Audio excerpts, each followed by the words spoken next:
Guten Morgen, meine Damen und Herren. I'm Brent Bellm, CEO of BigCommerce, and I am thrilled to be here with you today for a couple of reasons. One, it was 30 years ago that I was a student in my university years here in Berlin.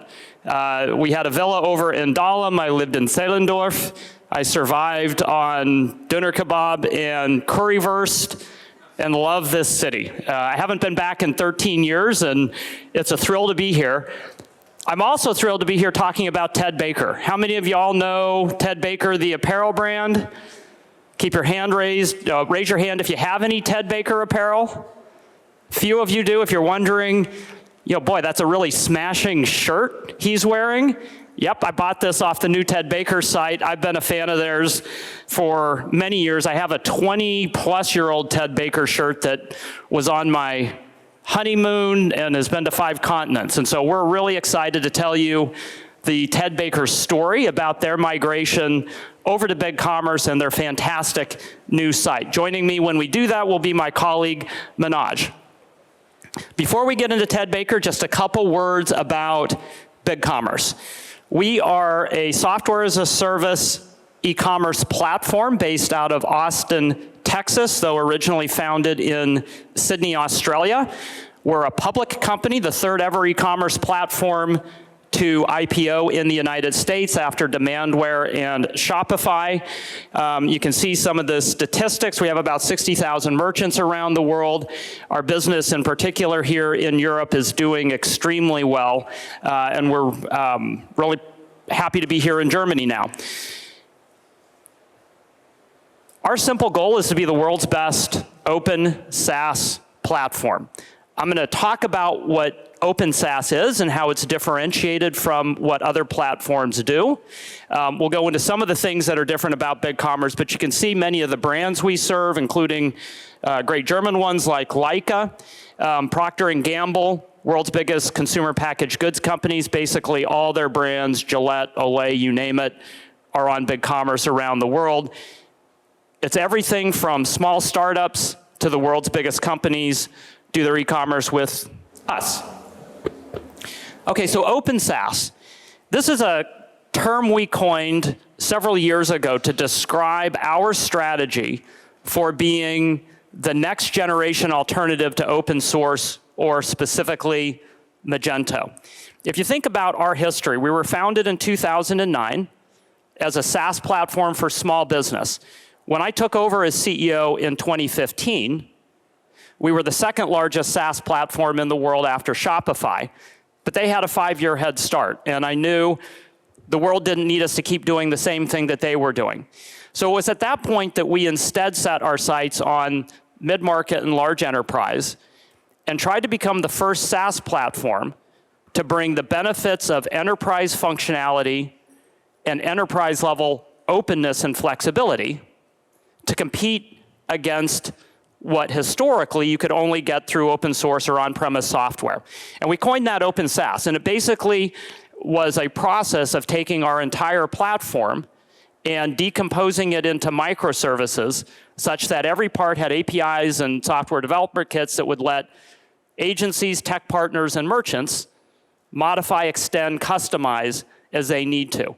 So I think today we're really the only platform in the world where you simultaneously can have a full-featured do-it-yourself platform and all the open components to do full headless. And in fact, we're often rated as one of the 2 or 3 best headless platforms in the world, up there with Commerce Tools.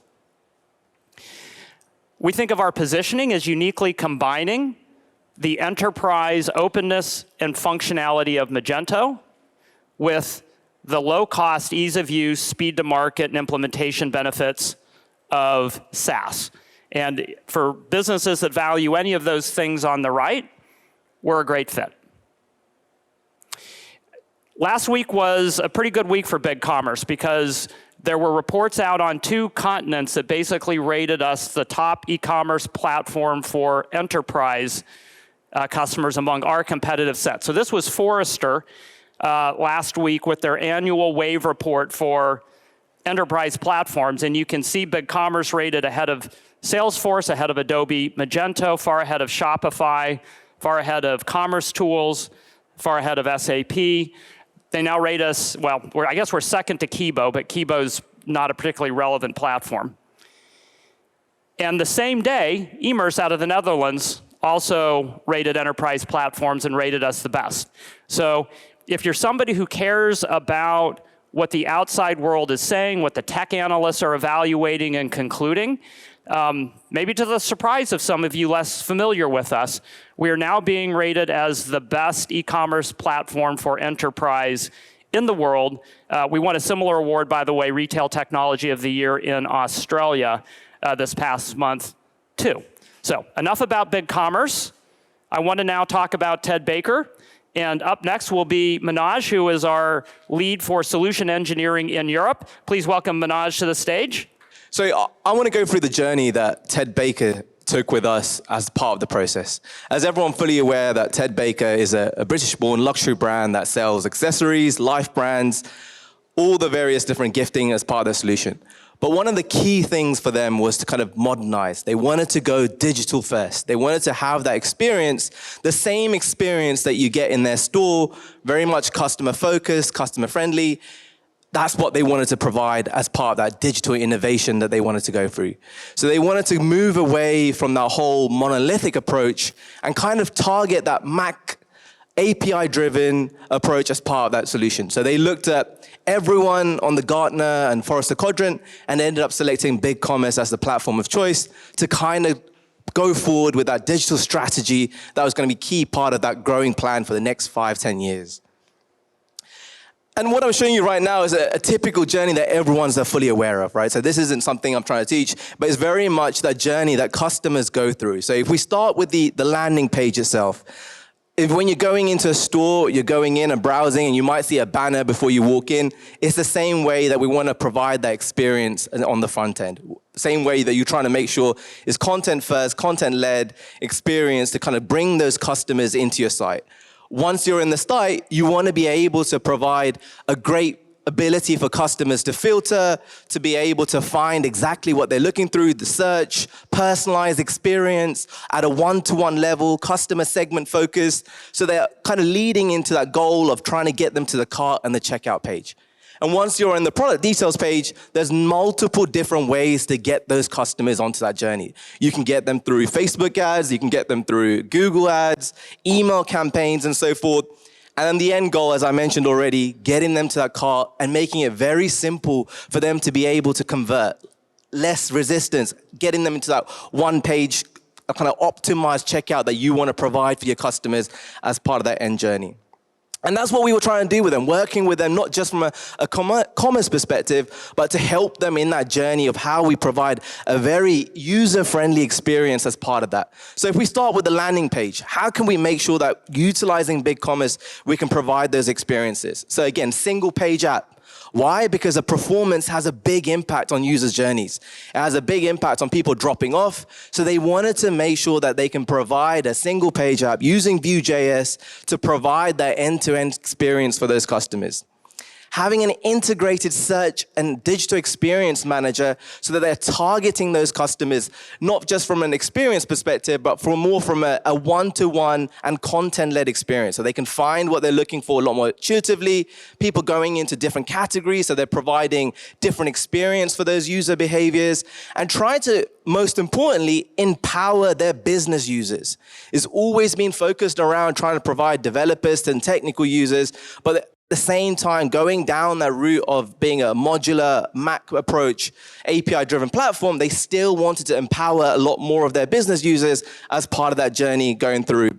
And again, trying to provide more of a mobile optimized journey across those various different touch points within the experience provided. They wanted to have the experience where they can provide one backend and multiple storefronts, right? So the key thing for them was to make sure that we can support all the various different growths that they were having. So 14 different regions was the initial kind of touch point they wanted to go, but we wanted to make sure that when they did have a new strategy, a new region for them to go into, they have the ability to simply just spin up another site, another storefront, then to be able to kind of target the different regions instantly without having to kind of go through the cost effect of setting up another region, another language. They can instantly do that within BigCommerce by spinning up another storefront to provide that. So again, helping in that process of reducing efficiency and empowering more for the business users to be able to make more powerful decisions as they go through that journey. Now we get to the product listing page. How do we make sure that we can empower those users at those touch points? So again, integrating those with again, merchandising, allowing you to be able to filter, to be able to provide those various different touch points. Some of these you might be thinking, are people not already doing it? But it's based on some of those conversion rates we've highlighted, hovering over images, so providing additional images as part of those touch points, providing price lists for currency-specific areas where, depending on the regions that you're targeting, you're able to provide currency-specific price lists. To be able to have those where specific regions, you're able to strategize and be able to provide specific price lists for those various different touch points. And again, the key point, again, coming back to that overall arching point, is around the lazy loading and being able to make sure that we can provide the images as faster page load times as part of that touch point as well. PDP page. And again, you might be thinking, are these not things that we're already doing as part of the touch points? But it's to make sure that we're evaluating those image carousels, translated descriptions. Again, we've seen a massive impact on those, making sure that it's actually providing as much information through the PIM solutions into the front-end experience to provide a lot more of translated content as users browse through all those various different touch points. And then promotions. Promotions I want to highlight because as part of their solution, a lot of their promotions actually created within their ERP solution. So when someone comes into their store, they have the same kind of promotion that's being created within the stores of when they're browsing as well as when they're on the online site, right? So it's to make sure that using our APIs, we can actually create those promotions not only for offline, but also online. So it's reflected across that 360 view journey that customers are going to have as part of that touch point from an end-to-end perspective. And cart and checkout, now it gets where it's a lot more interesting around how BigCommerce helps in this area. So not only do we have a clear call to action to provide a real user experience from a UX perspective, but we also wanted to make sure that BigCommerce can help in transitioning from moving from a cart and then kind of providing into what we utilize as an optimized checkout to make sure it's simple and easy as customers kind of transition from one page to another. And how we kind of help in that area is to make sure that we provide a real EUs of like, rather than having 3 stages, a simple one-page checkout as part of the journey, which I'll kind of go into next. But one of the ones I wanted to highlight, I really enjoy about what they've done on this particular page is the promotion code.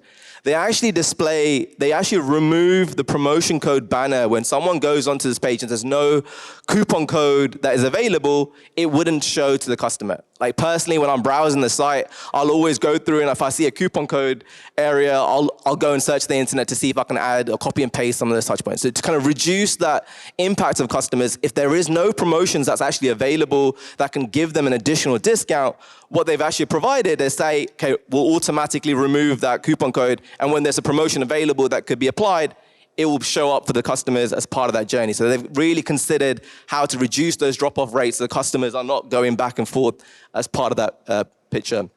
And then the key thing I'm talking about the whole way through is that content experience that you want to provide to your customers. You want to make sure that everything is focused around letting them know free shipping. So rather than you getting to the end page of the checkout, you find out there's an additional free $99 service charge or cost applied, you know pre-hand, okay, they've spent over a certain amount on the shipping charge that can be included. And then the last one is the optimized one-page checkout. So again, one of the biggest advantage of utilizing BigCommerce for them was to make sure that they can transition from the headless site and they kind of carry that cart onto our optimized checkout where you can actually utilize a one-page checkout where we've seen customers, and again, currently having like a 40% increase in conversion because over the years, we've understood using data over 10 years of work to kind of continuously improve that page, right? This wouldn't have been the only route that Ted Baker could have gone down. They could have used our checkout SDK. They could have used our open source checkout to provide a different experience. But what they wanted to utilize was something that is fully PCI compliant. They have one-click integrations to a lot of our payment gateways that allows them to seamlessly kind of integrate with Adyen. So they go into the back end of BigCommerce. We want to work with Adyen. As soon as they kind of enter the API keys and click save, they will instantly have Adyen on the front end. So it doesn't matter what region that they go to, it will provide the specific payment options for those users according to the countries that they're coming from. to be able to have an improved conversion. And that's the kind of key highlight I wanted to kind of provide as part of that process, where we're trying to continuously improve as part of that SaaS offering to give a lot of the business users a lot more control around the experience that we can provide to our customers throughout that page. And I wanted to finish off from my side perspective of what Leon Shepherd kind of put as a quote forward. So where it is a digital-first experience approach. They wanted to make sure that they can have a solution where that front end is fully decoupled from the back end, giving not only the technical users the control to kind of innovate and plug in and rip and replace solutions as the time evolves, but also encourage their business users, which are continuously creating content, continuously working with the marketing side of things to provide innovations as part of that technology stands itself. Thank you. So I'm going to hand back to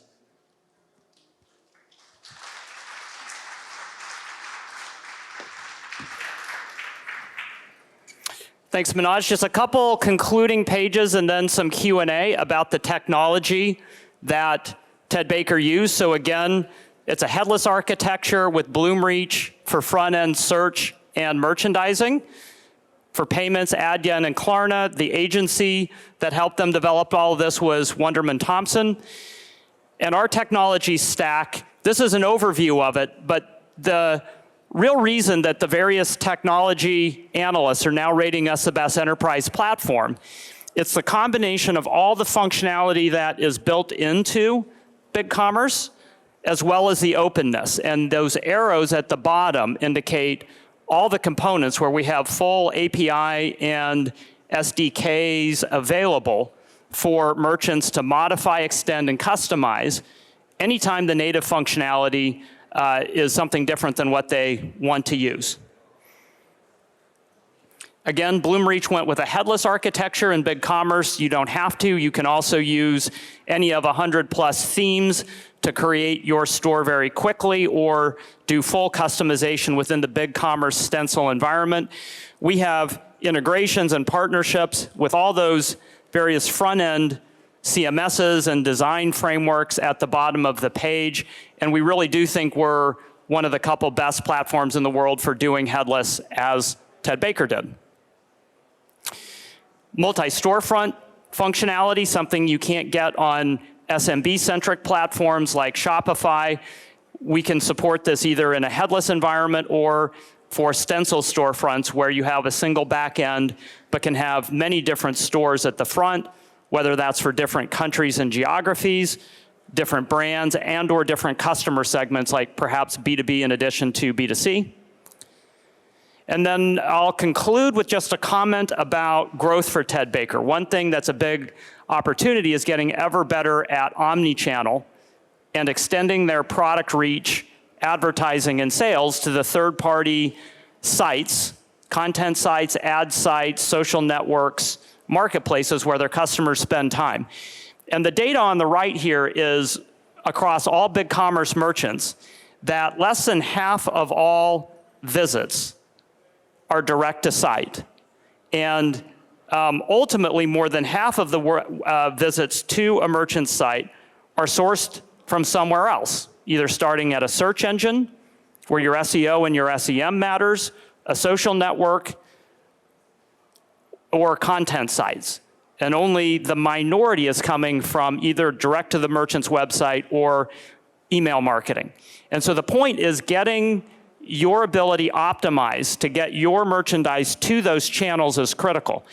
And the note on this page is that every single one of these ad channels has different schema, different formatting that matters to them. You can't just push the catalog straight out of your PIM, commerce platform, or ERP into these channels and expect it to perform. You need to optimize it. You need to meet the category nomenclature that each one of these uses. You have to get the pixels right in the pictures. You've got to get the character length right. And so the type of transformation and optimization required at scale when you're advertising and selling through lots of different channels is really quite hard.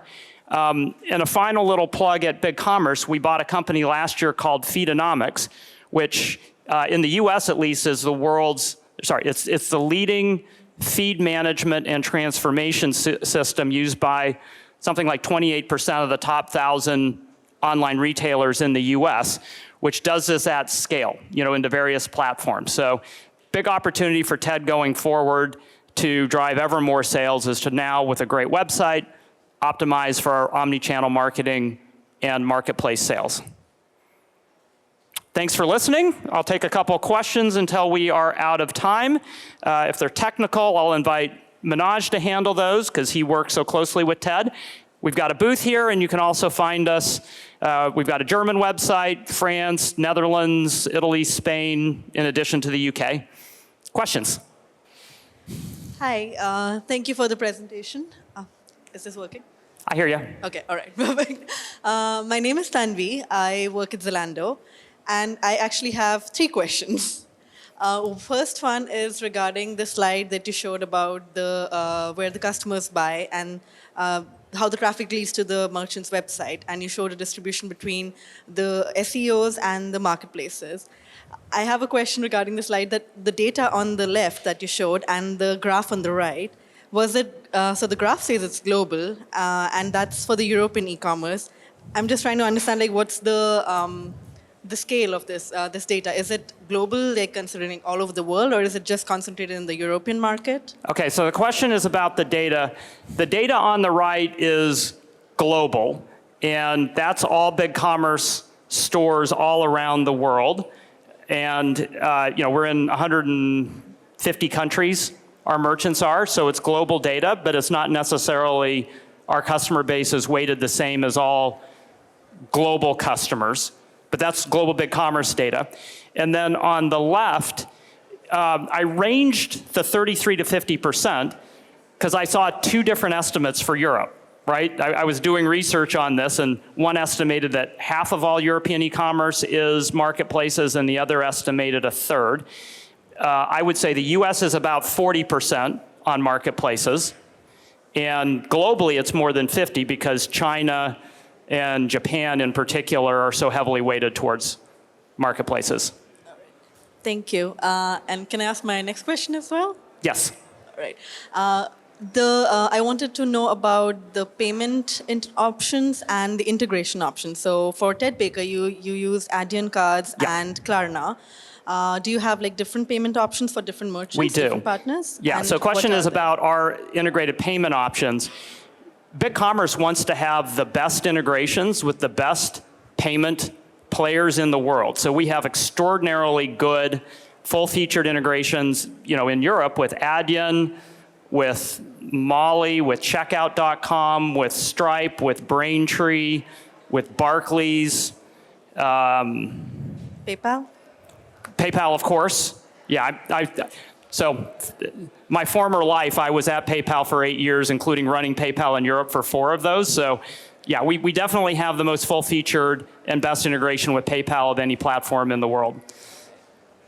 Yeah, I was interested because like now, especially in like 2022, we have a growing, rising era of buy now, pay later as well. Yeah. So is there, is that already integrated, or do you have any plans to integrate buy now, pay later? Yeah, also? so the buy now, pay laters we have, of course, Klarna I already mentioned. PayPal has their pay in 4, Afterpay, Zip, Affirm. There's another 1 or 2 of them in Australia. Yeah. Have I missed anything, Manoj? Those are the key ones that we work with right now, and we're still adding more to it. And the key part that we're trying to highlight is there's no integration involved, as I kind of mentioned. We're trying to make sure it's pre-integrated into the solutions that we're working with. So we're continuously still adding more as part of the region grows into that touch point. So if you know the ones that we've missed out, just do let us know, but those are the key ones that we work with right now. Yeah, one of the things that's cool about our payment strategy is several of the major names I mentioned have their own dedicated, let's call it 6 to 10 person engineering teams who are BigCommerce employees, typically in Ukraine. We've got 107 Ukrainian employees, but that they pay for. These platforms, the payment platforms, love that we don't compete with them the way Shopify does. And so we've so strategically partnered that they have paid for their own full-time dev teams that the whole time are just integrating all their latest and greatest features. So, if you're on us, you should expect to get the very best that Adyen, PayPal, Braintree, Stripe, Digital River is another one that's really well integrated with us, important in Europe. So you mentioned about the integration options, that it's open source, and forget me, I'm a little not up to the mark in this area. So you offer direct integration with all the 3PL logistic partners, payment partners, and everything, or? We're multi-tenant SaaS platform, and so basically our integrations are also multi-tenant SaaS integrations. So if you go into our apps marketplace or payments, we have more than 1,000 integrations, and in nearly all of those cases, those integrations are turnkey. No development required. You sign up for the service, and you can start using it. You don't have to do any integration work. These aren't cartridges like you would get with Magento or Salesforce. They are full-featured, direct, live, multi-tenant SaaS integrations. All right. Hi. So thank you for the presentation. So you mentioned the user experience part of it, and I haven't found any separation between mobile and desktop views, because there has to be a separation, because you talked about hover, which doesn't really exist on touch interfaces. So did you go into that problem with Ted Baker? So how did you tackle that problem? There's a difference between the experience that they wanted to provide, right? So they wanted to make sure that they can transition the journey that someone has on web on mobile, right? I agree. A lot of the ways that a lot of times people go through right now, they focus on mobile first experience, and they have a separate kind of experience touch points before they kind of jump into the web and then the web experience itself. But one of the key things that you need to understand is that that business team itself is now using a digital experience manager to kind of provide an experience across all those various different touch points using Bloomreach CMS.